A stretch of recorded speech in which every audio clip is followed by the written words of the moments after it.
ថ្មแบบនេះដុំបាទហើយឥឡូវយើងមើលពីសាច់ដុំនេះវិញបាទដើម្បីទឹកស្អាតណាបាទទឹកឆ្វង់ហ្មងទឹកអេមែនតែនបាទទឹកហើយដុំនេះប្រភេទអូស៊ីលឈើបាទស្អាតណាស់លោងស្រេញហ្មងបាទស្បល់ហៅថាឡាយទឹកមាសបាទហើយដុំនេះវិញនេះលោងស្រេញហ្មងបាទស្អាតណាស់អាហ្នឹងស្ទើរតែលោងហ្មងបាទហើយនេះប្រភេទអូស៊ីលឈើទេបាទអូស៊ីលឈើខ្លាយជាថ្ម9បាទហើយនេះខ្មៅស្អាតស្អាតគីឡូបាទនេះបាទបងប្អូនមើលធ្វើការជាវយកទៅ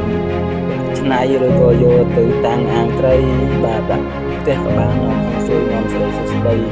ជាប្រភេទមុំថ្មដែលមានអាយុកាលរាប់ពាន់លានឆ្នាំដែលវត្តបានមុំថ្មឈើអាយុថ្មហ្នឹងបាទ